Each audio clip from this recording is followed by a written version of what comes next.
From that time, Jesus began to preach and to say, "Repent, for the kingdom of heaven is at hand." Hey everybody, this is Steve, and I will never forget that moment. It was nearing midnight after a grueling 14-hour day in law school. Exhausted, I stepped into the biting December cold, longing for nothing more than to collapse into bed. As I approached the subway stairs, I noticed a man sitting by the station's entrance. To my shame, my first thought was annoyance. "I'm too tired for this," I muttered to myself, wishing I had crossed the street earlier to avoid him. But our eyes met, and he quietly asked if I had any spare change. I said I didn't, but guilt nudged me towards the bodega across the street. "I don't have cash, but I can buy you some food." Moments later, I returned with a sandwich and chips, my breath forming clouds in the frosty air as I anticipated what I thought would be a quick handoff. Because I just wanted to go home and get to bed. As I extended the food to him, something unexpected happened.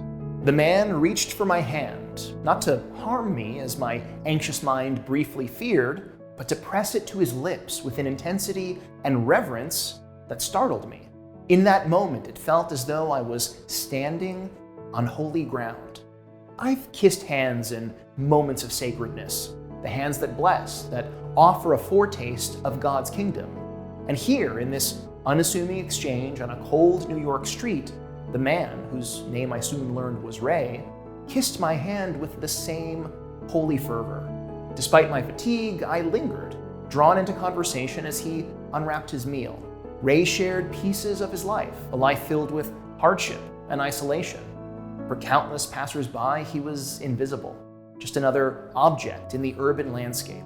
But for a moment, Ray was seen, heard, human, and in seeing him, I became more human too.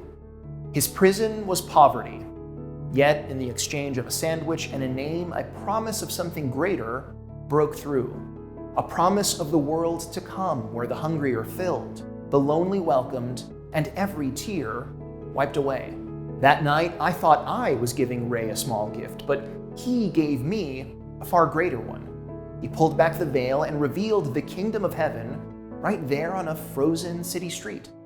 From that time, Jesus began to preach and to say, "Repent, for the kingdom of heaven is at hand."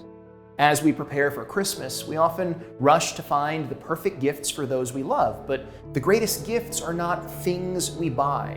They are the promises we make, the moments we share, the love of the crucified and risen Lord made manifest in the world. This Nativity, may we remember that the kingdom of heaven is at hand, in every act of kindness, in every gift of presence, in every moment of connection. From all of us at Focus North America, here's wishing you a joyous and blessed Nativity.